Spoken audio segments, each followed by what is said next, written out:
Nord-Europe aussi, qui est absent aujourd'hui, qui nous prie de l'excuser. Donc Romain a la gentillesse de nous proposer un nouvel éclairage en donnant un coup de projecteur sur la construction de 3 paires de réacteurs EPR2 sur différents sites. Ce n'est toujours pas un débat sur le nucléaire, donc merci de garder vos questions, vos réactions polémiques. C'est surtout un état des lieux sur les enjeux stratégiques et techniques dans un projet ambitieux qui porte sur une thématique majeure, le futur énergétique en France. C'est pour ça que d'ailleurs ça soulève beaucoup de débats. Donc voilà de quoi nous permettre à tous d'avoir un aperçu objectif ou alors de prendre du recul sur le sujet quand on connaît déjà ce sujet. En tout cas, nous vous souhaitons un bon webinaire et Romain, c'est à toi de parler. Merci.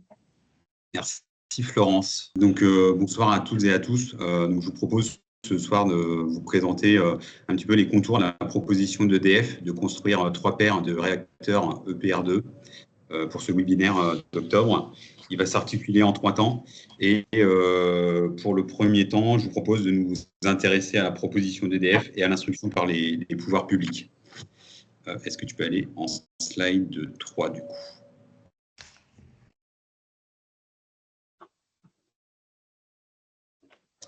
Voilà, donc en fait, la proposition d'EDF fait écho à la déclaration d'Emmanuel Macron qui, en novembre 2018, avait demandé à EDF de travailler à l'élaboration d'un programme de nouveau nucléaire et du coup de remettre une offre pour 2021.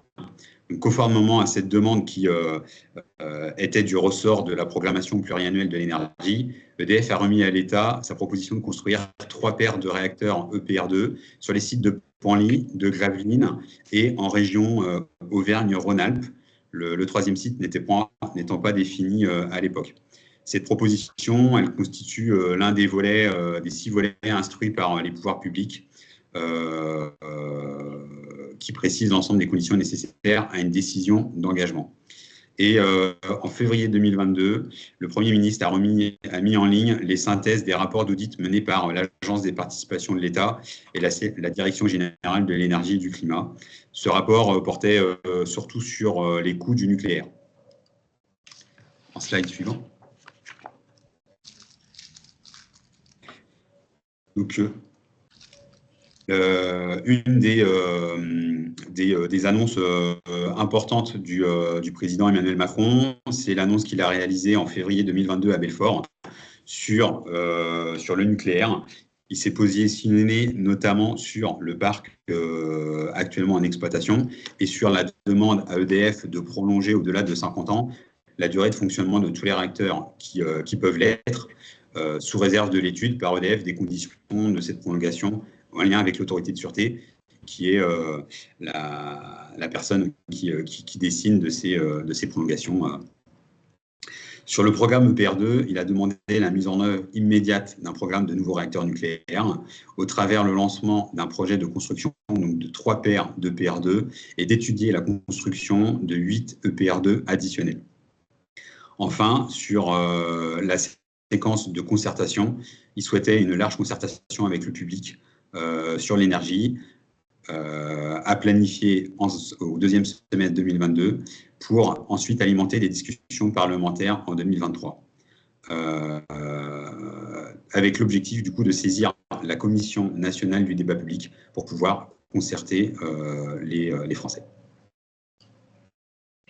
Sur le slide suivant. Donc, le projet EPR2, qui consiste en la construction des 3 paires de tranches EPR2, donc c'est une opportunité pour la France et sa filière industrielle, puisque c'est un vecteur d'emploi direct et indirect. La filière nucléaire en France représente environ 220 000 emplois directs, et à l'échelle de l'Union européenne, ça représente un volume d'environ 1,1 million d'emplois directs et indirects. Localement, une centrale nucléaire, elle dynamise le territoire et soutient l'économie dans des bassins d'emploi qui sont souvent éloignés des métropoles puisque les centrales sont relativement éloignées. Le programme de 3 paires de PR2 mobiliserait jusqu'à 30 000 personnes par an pendant la phase de construction et environ 10 000 personnes pendant la phase d'exploitation. C'est ce qu'on peut voir sur le graphique à droite.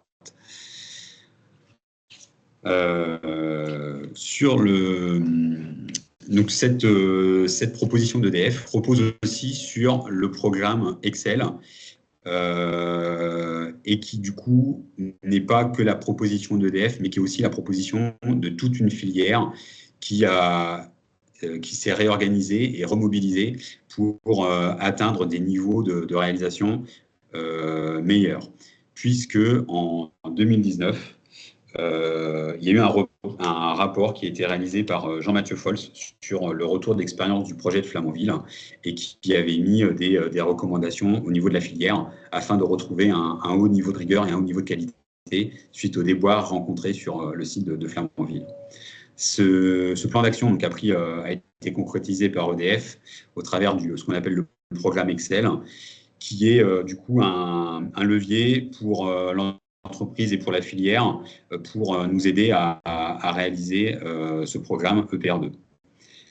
Il comprend une trentaine d'engagements pour lesquels EDF s'engage, mais aussi certains industriels et comme Framatome, ou encore la filière au travers du syndicat professionnel de l'industrie nucléaire, le GIFEN. La phase 3 de ce plan d'action a été lancée en 2023 et elle a vocation à pérenniser toutes les démarches qui ont été lancées au sein d'EDF et au sein de la filière pour perdurer dans le temps. Je vous propose de passer au deuxième temps sur la configuration technique du projet EPR2. Qui est donc une version optimisée et industrialisée de l'EPR. Donc, c'est un réacteur qui reprend les atouts de l'EPR en termes de niveau de sûreté, puisque ça intègre également le REX Fukushima dès la conception. C'est un réacteur de même puissance, 1600 MW électriques, et le groupe turbo alternateur est conservé. Par ailleurs, c'est un projet qui intègre pleinement le retour d'expérience, puisque les chantiers EPR dans le monde ont alimenté le projet EPR2 en bonne pratique et en éléments améliorés. Donc, on retrouvera le retour d'expérience d'Okivoto, de Taishan, de Flamanville et d'Hinkley Point en Angleterre. Et puis aussi, on est alimenté par tout le retour d'expérience du parc en exploitation, notamment dans l'objectif d'optimiser les coûts et les délais de construction. Le programme de 3 paires de réacteurs est aussi a été proposé par EDF aussi pour bénéficier des effets de palier et de série. Dans la proposition d'EDF, il y a environ 18 mois d'intervalle entre la mise en service de chaque réacteur et entre 3 et 4 ans entre chaque paire. L'objectif de répliquer cet effet de palier et la série, puisque du coup il y a deux réacteurs sur un même site, c'est pour bénéficier des gains en termes de délai de construction, puisqu'on estime à environ 6 mois le gain de planning entre la première et la deuxième tranche, ce qui permet de diminuer les coûts de construction et aussi de diminuer les coûts liés à la maîtrise d'ouvrage. Le réacteur EPR2 est conçu pour être exploité dans un mix énergétique à forte composante en énergie renouvelable, et donc il est plus robuste, on va dire, à la manœuvrabilité qui pourrait être nécessaire pour pouvoir gérer les énergies produites par l'électricité produite par les énergies renouvelables. Par ailleurs, il intègre également les enjeux liés au changement climatique, puisqu'il y a les projections du GIEC sont notamment prises en compte dans la prise en compte de la conception de l'EPR2. Ensuite, sur le slide suivant, on peut identifier les différents leviers d'optimisation pour ce projet.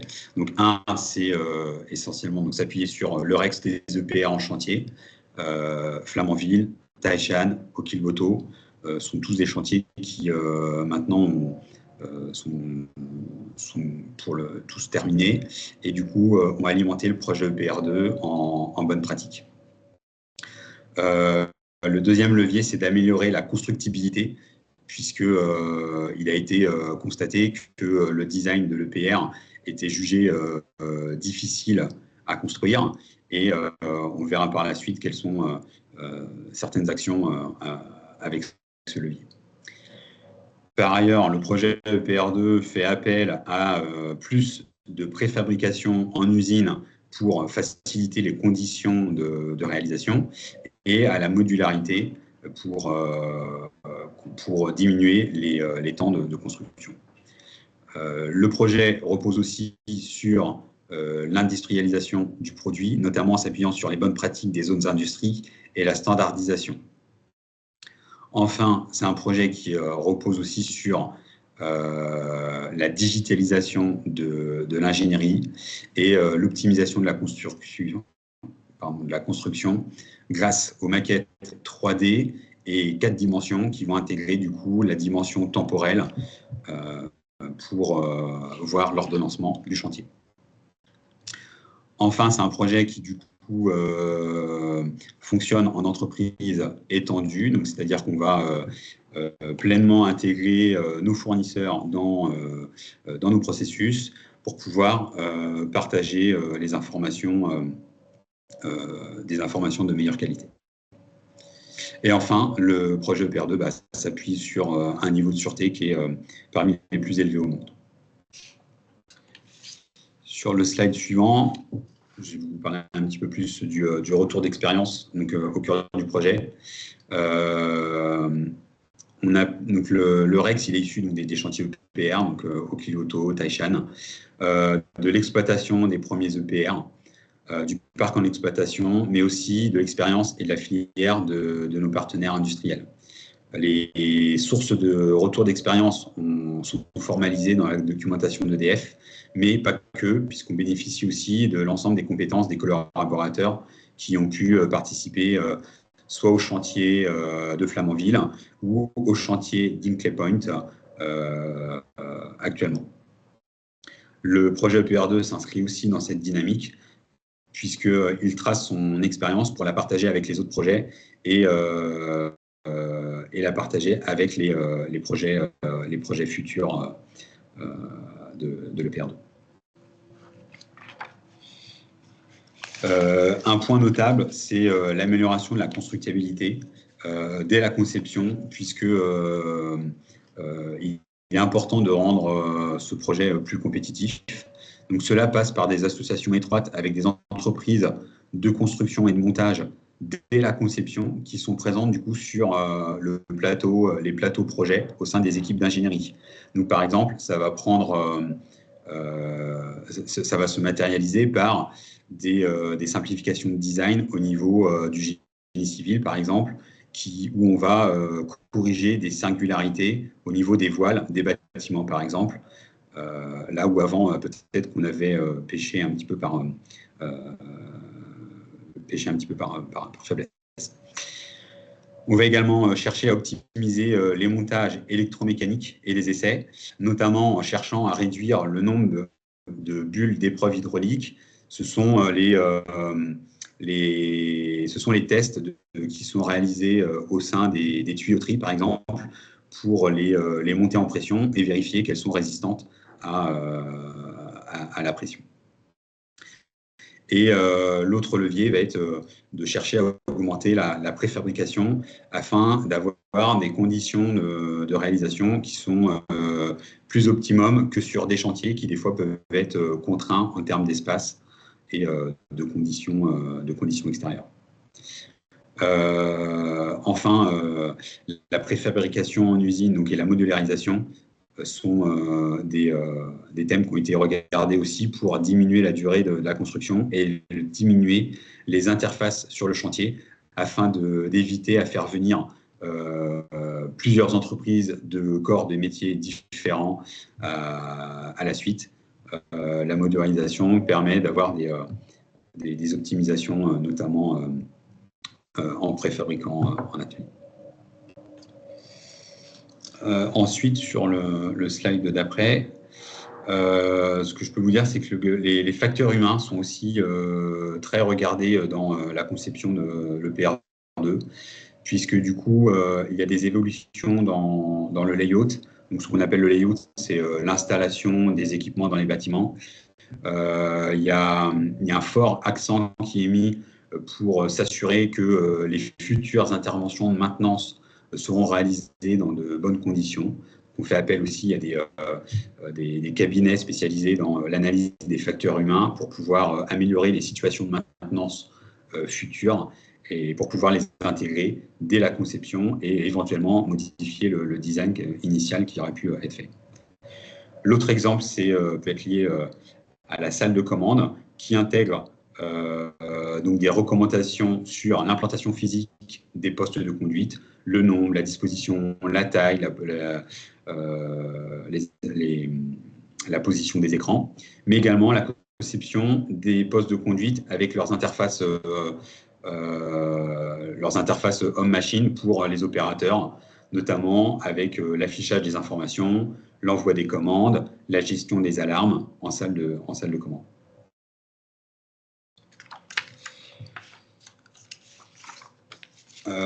Un des gros points importants aujourd'hui dans l'ingénierie d'EDF, c'est que le PR2, c'est le premier acteur qui va être conçu en data-centrique. Ce qu'on appelle le data-centrique, c'est une approche qui place la donnée au cœur des enjeux de notre organisation. Et ce réacteur est également conçu selon la méthode de l'ingénierie système qui a été éprouvée dans les industries automobiles et aérospatiales. Cette transformation est menée dans le cadre d'un projet interne EDF, mais qui est mené en partenariat avec Dassault Systèmes et Capgemini. Le projet est donc articulé autour d'une maquette 3D qui permet de partager et de fiabiliser la donnée. Donc, notre centrale possède un jumeau numérique dont on peut voir des extraits en bas à gauche de cette diaporama. Par ailleurs, le projet va utiliser aussi la simulation 4D qui va permettre de visualiser les différentes phases de construction dans le temps afin d'avoir une vision plus précise de l'avancement du chantier avec pour objectif de détecter des anomalies dans l'ordonnancement du montage et de mieux préparer les interventions des futurs constructeurs. Je vous propose de passer, vous présenter rapidement la méthode d'ingénierie qu'on appelle ingénierie système, qui est une approche pluridisciplinaire dont l'objectif est de permettre la conception et la validation de systèmes complexes et qui est associée à la norme ISO 15288. L'ingénierie système donc, commence par la bonne appropriation du besoin et de l'environnement du produit qu'on doit concevoir, et elle permet de maîtriser la conception et la réalisation dans un contexte d'ingénierie concourante, et notamment de gérer l'ensemble des exigences auxquelles on doit répondre, l'ensemble des constituants de notre produit et leurs interfaces, ainsi que le référentiel technique en configuration. Je reviens sur un point qui est l'ingénierie concourante, puisque une centrale nucléaire est un système complexe avec de nombreux équipements et il est nécessaire de réaliser les études en parallèle sur de nombreux systèmes. Donc, on ne peut pas se permettre de mettre toutes ces études en série. Et cette méthode d'ingénierie nous permet de mieux travailler, de mieux gérer les interactions qu'il pourrait y avoir entre ces différents systèmes. L'ingénierie système repose sur des fondamentaux, sur la décomposition arborescente de notre produit en système d'intérêt, en système contributeur et puis en constituant. Donc on va partir, on pourra le voir après, mais d'une grosse décomposition en petits ensembles qui sont eux-mêmes redécoupés en sous-ensembles. L'autre fondamentaux, c'est donc de reposer sur des processus génériques, des méthodes et des outils qui sont partagés et utilisés par tous, afin de travailler tous de la même façon. sur une organisation qui est basée, des activités qui sera basée sur un cycle en V, qu'on appelle aussi à RADIV, on y reviendra après, sur une conception progressive et sur du coup une ingénierie simultanée entre les systèmes.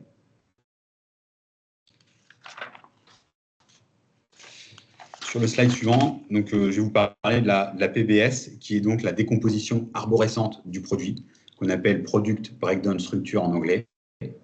Elle permet de visualiser et de gérer les différentes parties du produit, facilitant la planification et la gestion du projet.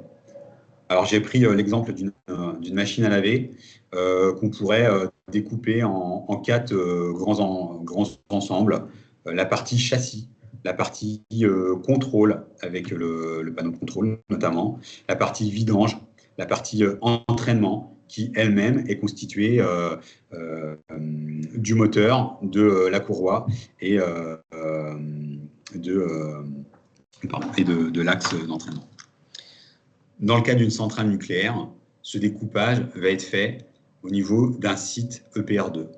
Sur ce site, on va donc avoir un découpage entre des bâtiments qui vont être utiles pour la construction, des bâtiments qui seront utiles pour la surveillance de l'environnement. Et puis, on va surtout retrouver notre centrale électrique qui, elle, va être constituée des 2 tranches, nos 2 paires de réacteurs. Une tranche est elle-même sous-découpée en nœuds qui seront soit l'îlot nucléaire, soit les installations électriques diverses, le contrôle-commande, mais également la source froide ou tout l'ensemble qui sera lié à l'évacuation et à la distribution d'énergie, au système de servitude, mais encore à l'îlot turbine. L'îlot turbine, lui, sera lui-même redécoupé en un ensemble lié au hall turbine, au système lié à la turbine et au système condenseur.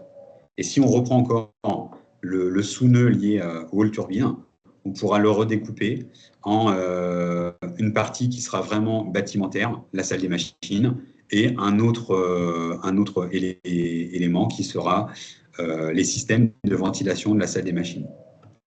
Donc, tout ce découpage nous sert donc à mieux gérer nos interfaces et nos études.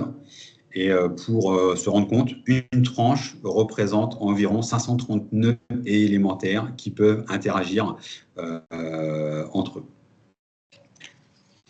Je vous propose de passer sur le slide suivant et d'avoir un peu une vue schématique de ce découpage sur un plan masse d'un réacteur EPR2. Donc en vert, on va retrouver l'ensemble des bâtiments liés à l'îlot nucléaire. En jaune, on retrouvera... Oui. Romain, juste avant de te laisser continuer, pour te rappeler que, alors, on a eu un peu de retard à l'allumage, donc on est à 18h34, mais je vois qu'il y a quelques questions, mais pas non plus beaucoup. Donc tu peux aller jusque 45 sans problème. Ok, ça marche. Ok. Merci. Allez, je te laisse continuer. Donc voilà, donc on va pouvoir représenter en fait ces différents nœuds au travers de l'implantation des différents bâtiments qui assurent différentes fonctions dans le process de la centrale. Sur le slide suivant, je vais vous parler rapidement donc, de l'organisation des activités qu'on appelle le cycle en V. Ce cycle en V repose sur 5 étapes. La première consiste à capturer et analyser les exigences auxquelles notre produit, notre bâtiment, par exemple, doit répondre. Donc, on va chercher à établir le jeu complet des exigences et on va également définir dans cette phase-là comment on va y répondre et quels seront les modes de preuve. Par exemple, j'ai mis un exemple, on va capturer des exigences liées à la durabilité des bâtiments, par exemple, où le projet va nous demander de dimensionner nos structures pour 80 ans, soit 5 ans de construction, 60 ans d'opération et 15 ans de déconstruction. Ensuite, dans la phase d'après, on va définir l'architecture de notre nœud. Donc, pour un bâtiment, on va y définir, on va surtout faire de la modélisation 3D. Donc, dans le cadre d'une galerie, on va définir, on va dessiner voilà, les éléments constitutifs de notre ouvrage. Et on va aussi définir les interfaces qu'on peut avoir avec les différents bâtiments qui sont connectés à notre système. Pour un système mécanique, par exemple un système de tuyauterie, l'architecte va s'attacher à définir son schéma mécanique. Ensuite, dans la phase d'après, dans la phase de design, on va chercher à piloter et surveiller la conception. Donc, en réalisant des notes de calcul, des prédimensionnements, par exemple, pour les bâtiments.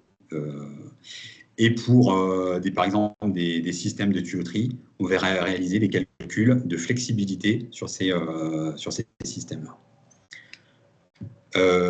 Dans certains cas, les calculs nous amènent à devoir renforcer nos bâtiments ou à faire évoluer nos systèmes de tuyauterie en ajoutant, par exemple, des lyres de dilatation. Ces éléments vont être intégrés lors de la phase d'intégration. Là, sur la petite image en exemple, vous avez le cas d'une galerie qui avait un édicule de sortie de secours, et pour sa stabilité vis-à-vis des règles de dimensionnement à génie civil, il a été demandé d'ajouter un talon afin de rendre l'ouvrage plus stable. Enfin, quand ces activités-là sont terminées, on passe à la phase de vérification et de validation, où on va venir vérifier par domaine que toutes nos exigences sont vérifiées. Je propose de passer au slide suivant. Pour vous décrire un petit peu la conception progressive des bâtiments. Je vais aller assez rapidement du coup, sur ce slide-là, mais ce que je peux vous dire, c'est qu'on a différents états de conception sur les bâtiments. Le premier état qu'on appelle l'état des zéros, on va chercher à modéliser les éléments dimensionnants pour tout le génie civil, avec un niveau de détail qui va dépendre surtout au niveau des ouvertures. On va chercher aussi à modéliser les équipements qui sont lourds dans ces équipements. L'objectif, c'est de fiabiliser le plan masse et lancer les prédimensionnements de génie civil pour vérifier la stabilité et les calculs globaux des bâtiments. Ensuite, une fois qu'on aura fait ça, on va relancer un cycle étude, un cycle en V, afin de réaliser une installation plus précise dans les bâtiments. Donc là, on va modéliser les tuyauteries, les équipements de ventilation, les chemins de câbles, et puis on va prendre en compte tout un tas d'exigences transverses qui sont venus se gréer du coup sur notre système. L'objectif, c'est de pouvoir réaliser les prédimensionnements des équipements, tuyauterie, ventilation, et de permettre la contribution des parties prenantes qui vont venir analyser nos installations et nous dire si il faut faire, s'il y a des recommandations encore à prendre en compte. Je pense notamment aux agressions qu'il pourrait y avoir à l'intérieur du bâtiment.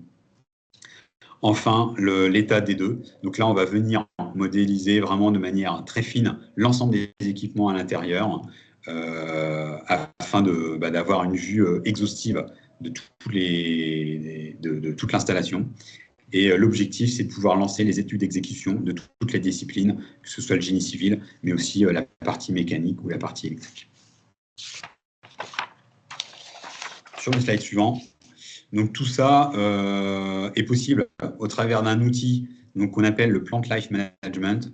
C'est notre outil qui nous permet de centraliser la donnée. Concrètement, c'est un logiciel. Il va permettre de numériser, on va dire, nos processus d'ingénierie, donc le cycle en V.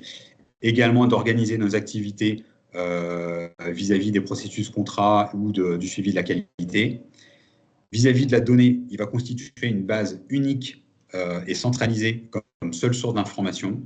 Ça va permettre de sécuriser aussi l'accès aux informations, d'avoir une traçabilité et des liens entre toutes les données, ce qui va faciliter aussi les analyses d'impact quand il y a des évolutions de design lors de la conception de notre projet. Et pour les contributeurs, du coup, ça constitue un environnement collaboratif entre toutes les entités qui participent à la conception du projet, et peu importe leur localisation. Et l'autre point qui est important, c'est que du coup, on peut intégrer les fournisseurs d'EDF dans cette organisation-là pour qu'ils puissent aussi partager la donnée et mieux les exploiter. J'ai fini sur cette séquence-là. Je vous propose d'aborder la dernière séquence qui est liée au planning du projet et au site d'implantation. Donc, l'enjeu du choix des sites repose sur différents critères, donc notamment sur des analyses de préfaisabilité qui ont reposé sur des critères techniques liés aux capacités de la source froide, aux caractéristiques des sols, au niveau sismique des sites éventuels d'implantation, à la sensibilité environnementale de ces sites-là, et puis à la capacité de raccordement au réseau national d'électricité.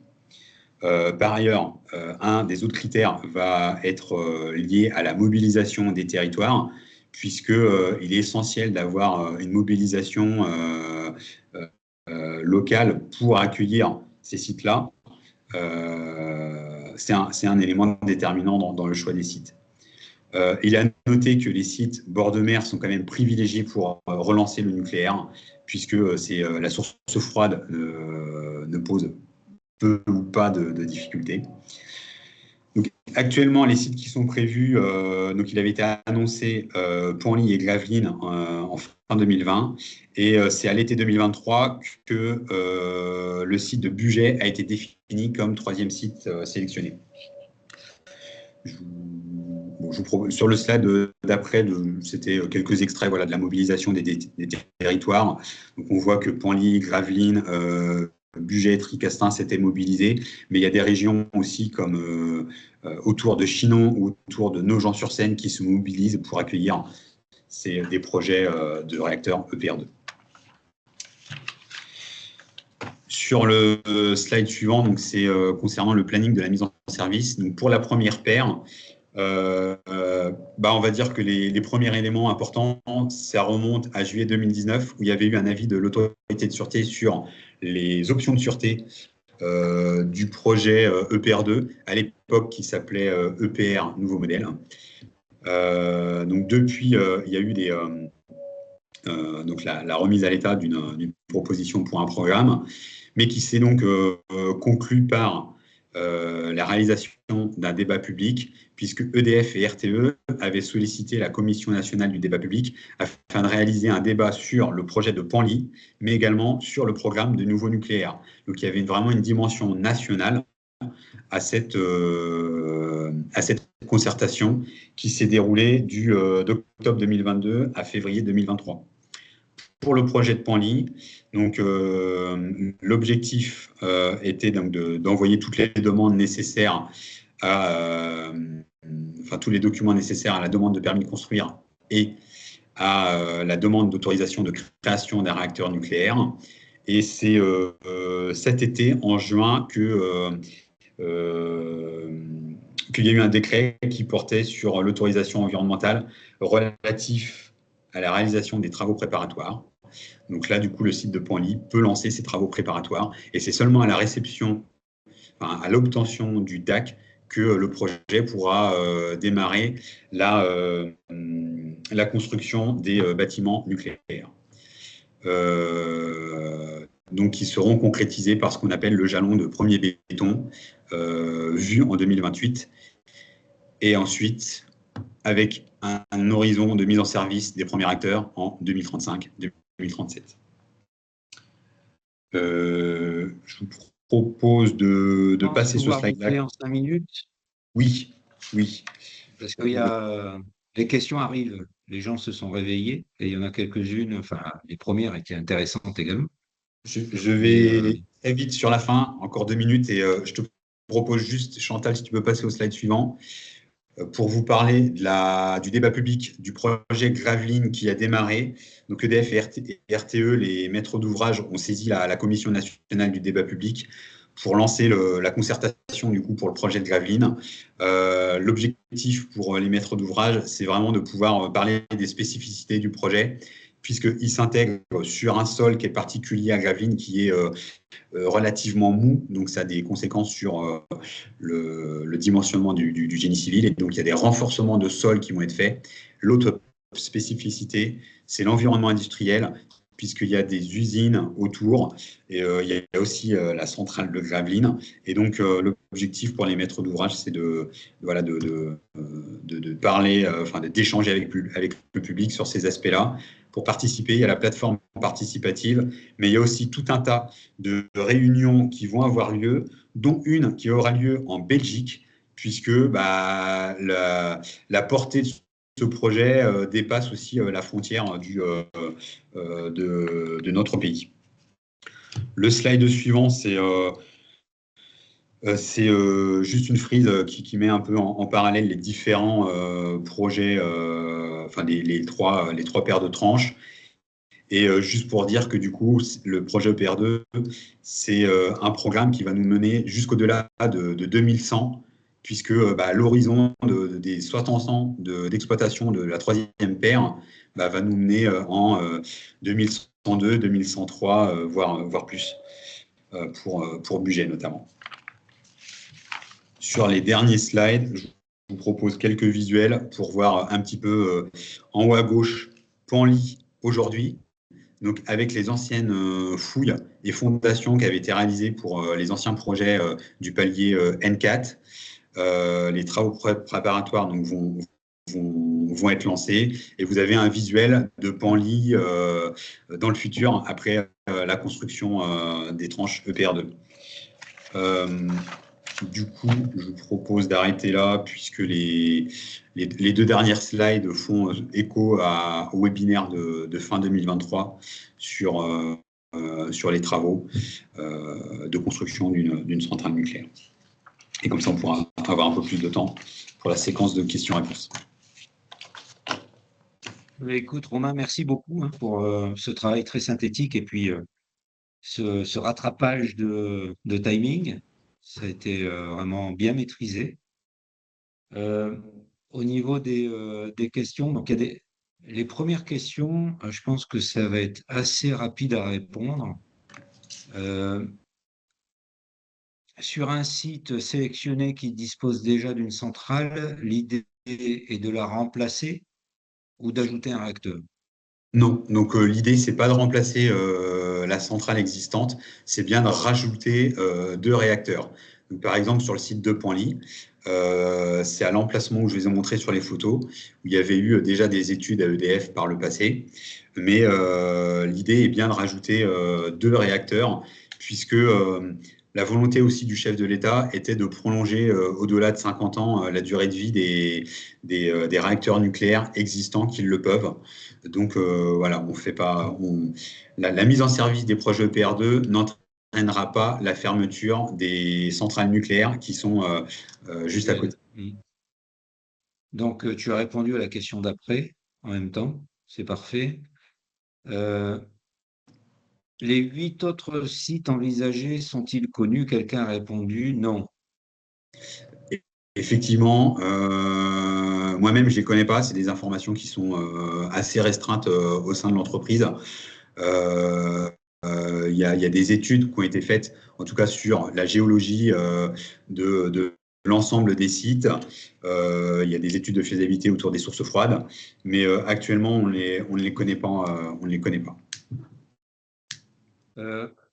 Un sujet récurrent dans le monde de la construction et de l'aménagement, c'est bien évidemment le personnel qualifié, la formation. On ne doute pas de tes compétences, là-dessus, tu nous as rassurés. Mais après, est-ce que justement, il n'y a pas une réflexion à mener sur un plan de formation d'ampleur pour attirer les jeunes générations sur ce type de métier spécifique? Est-ce qu'il y a des filières? Alors, bon, il y a l'école des mines, ok, mais bon, il n'y a pas que des ingénieurs, j'imagine, à travailler là-dedans, quoi. Alors, c'est très regardé avec le GIFEN, qui est le syndicat professionnel de l'industrie nucléaire, qui identifie les besoins pour les futurs chantiers au niveau niveau des ingénieurs, ouais, il y a beaucoup de recrutements qui sont faits au travers d'EDF. Mais il y a des actions, notamment au travers du plan Excel, pour le développement des compétences, que ce soit à EDF, mais aussi chez les partenaires d'EDF qui interviennent dans le nucléaire. Il y a eu une des actions phares du plan Excel a été de créer la haute école de soudage à Cherbourg pour former du personnel qualifié en soudage avec un bon niveau de maîtrise afin d'éviter les problèmes qui ont pu être rencontrés sur le site de Flamanville, puisque c'est un sujet majeur pour l'entreprise. Pour vous donner un ordre d'idée, j'avais noté, il y a 300 km de tuyauterie sur une paire, sur 2 réacteurs EPR2. Donc, ça fait quand même un nombre important de soudures à réaliser.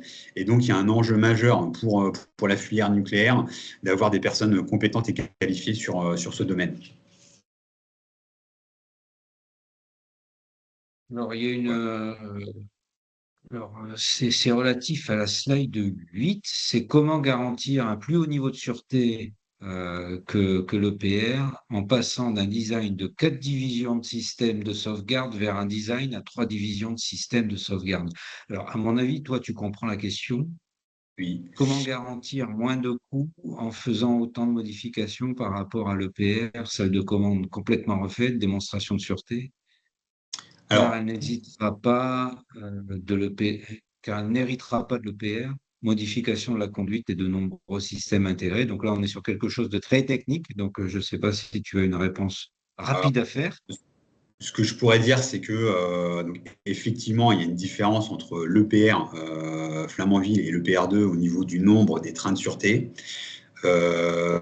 Néanmoins, le projet EPR2 a fait l'objet d'une évaluation par l'autorité de sûreté et l'IRSN, son pendant, mais pour plus la partie technique. Et les options de sûreté ont été validées par l'autorité de sûreté. Il y a des questions régulières et des instructions régulières qui sont faites conjointement avec eux. Suite à ces options de sûreté, il y a eu un rapport préliminaire de sûreté qui a été envoyé à l'autorité de sûreté pour qu'il puisse l'approuver. Et donc, malgré tout, c'est les grands principes de sûreté, notamment des réacteurs de 3e génération, sont bien pris en compte. Et ce qu'on peut dire, parce que pendant le projet Flamanville, il y a quand même eu les événements de Fukushima qui ont eu lieu. Et là, le projet EPR2 intègre directement les enseignements de Fukushima dans la conception. Oui, c'est ce que tu avais présenté, effectivement. Après, on a des gens qui sont sensibles à l'eau. Oui. Et qui se posent la question de savoir si la technologie des EPR2, est-ce qu'elle permet d'avoir un refroidissement moins gourmand en eau froide? Ou est-ce qu'on est à ISO périmètre? Je ne saurais pas trop répondre. Tu peux ne pas savoir, hein, tu as le droit. Hein. Ouais, pour moi, c'est très proportionnel à la puissance du réacteur. Et du coup, en termes de rendement, je pense qu'on reste sur les mêmes choses, mais je n'ai pas de réponse précise à apporter sur cette partie. Okay, Par contre, ce que je peux dire quand même, c'est que malgré tout, il y a l'eau qui est utilisée pour le refroidissement de la source froide, mais il y a de l'eau aussi qui est utilisée dans le processus de la tranche. Et EDF est très challengé aussi pour limiter ces prélèvements, par exemple, sur l'environnement pour alimenter son process. Notamment, je pense, ça peut être l'eau nécessaire au circuit primaire, au circuit secondaire. Il y a des questions en lien avec l'ASN et l'IRSN sur la consommation d'eau du projet. Oui, c'est ça. Ben, c'était la question d'après. Hein. C'était sur l'impact justement sur le réchauffement des eaux dans le cadre de ce type de projet, qui est toujours quelque chose de sensible. Ça fait ça fait écho, par contre, au réchauffement climatique. Et donc, on a des données, on a des projections sur des températures de l'air, des choses comme ça, à prendre en compte dans le dimensionnement de nos équipements, afin, du coup, de prendre en compte ce réchauffement climatique. Parce qu'il ne s'agit pas de construire les centrales et puis d'arriver en 2040, 2050 et de s'apercevoir que il y a des problèmes de robustesse aux fortes températures, par exemple, puisque liés au réchauffement climatique. Ça a Bon, des après, impacts j'ai aussi, beaucoup de remercie. Pardon. ça a des impacts aussi sur la prise en compte du niveau de l'eau de mer. Voilà ce que je peux vous dire. Bon, après, j'ai lu beaucoup de félicitations Merci. pour ta présentation. Un petit sujet qui est polémique, ok. Et une question qu'on peut se poser et qui me paraît dans l'axe, c'est pour la construction proprement dite. Les entreprises chinoises seront-elles nécessaires, celles-ci ayant les expériences les plus récentes, ou on reste chez nous entre Français et Européens? Donc, en fait, les entreprises qui répondent aux appels d'offres d'EDF doivent passer des qualifications. À ma connaissance, je ne connais pas d'entreprise chinoise qui serait qualifiée pour réaliser des travaux. Néanmoins, il y a des partages d'expériences qui sont faits avec nos collègues chinois, notamment sur aussi leurs projets chinois, pas que sur le PR Taishan, mais sur les projets de conception chinoise, notamment pour trouver des bonnes pratiques ou des dispositions constructives qui permettraient d'accélérer la construction des projets EPR2. Ok, ben, je crois qu'on a fait le tour de l'essentiel des questions. On est pas mal dans le timing. Moi, ce qui m'a vraiment impressionné, enfin, expérience à partager, même si moi, dans le domaine des carrières, je sais à peu près à quoi m'en tenir, c'est qu'à chaque fois sur ce type de projet, on est sur des projets longs qui prennent énormément de temps. On est sur un cycle d'une vingtaine d'années avec forcément une grosse concertation à faire avec, avec le territoire, puisque avec les politiques, avec les riverains, avec les associations, puisque ce sont des enjeux qui sont toujours importants et qui sont toujours délicats politiquement, et aussi une grosse sensibilité autour du nucléaire. Euh, donc ça, on voit bien que c'est pris dans le temps long parce qu'il faut se laisser le temps de réfléchir. Euh, Après, ce que j'ai bien apprécié dans la présentation, c'est vraiment le côté méthodologique où on a bien compris, partagé, etc. Et encore une fois, donc je le dis à tous les participants, l'objectif de nos webinaires, c'est pas de juger, on est bien d'accord, c'est d'essayer de comprendre, de partager et de grandir ensemble. Et je voulais vraiment remercier Romain pour le travail qu'il a réalisé, parce que c'est un travail de fond qui n'a pas été évident sur ce sujet-là, et je trouve que vraiment il l'a mené de façon magistrale. Voilà, et il a vraiment réussi à nous faire partager des choses assez complexes. Et alors, il devait y avoir Dominique Gâteau pour nous faire un rebond sur la partie euh, BIM, la partie, on va dire, plus maquette, Géomodélisé. 3D, 4D, modélisation, etc. J'ai envie de dire, heureusement que son avion a eu du retard, puisque nous, on en a eu au début, hein, vous y êtes pour rien. Euh, mais je crois que il souhaite faire, enfin, il nous a proposé un webinaire qui va tourner autour de ça et qui fera écho justement à ce que tu as présenté, Romain. Mm. Donc ça, c'est bien, on va être dans la continuité. Et pour les autres qui sont en train de nous quitter en vague, n'hésitez pas, si vous le souhaitez, à nous proposer des sujets. On est là pour ça, pour partager ensemble toutes nos expériences. Florence, le mot de la fin. Bon, le mot de la fin ou la question de la fin? On a une question à 18h59. Pourquoi Bugey plutôt qu'un site en bord de mer? Si tu sais, Euh, Romain, c'est pas une colle, hein. non, je ne saurais pas. Non, je saurais pas vous dire. Pour le prochain webinaire sur le nucléaire, alors du coup, Ça fera une question à soulever. c'est ça. Écoutez, les 19 Oui. heures. Merci beaucoup, Romain. Merci pour le Merci. travail que tu as réalisé pour préparer cette présentation magistrale. Merci beaucoup. Puis merci à tous Et pour votre merci. participation active. C'est ça, merci à toutes et à tous. On a été 60 participants, pardon, si ma compta était bonne au plus haut, et même si on avait été que 10, l'important c'est de partager.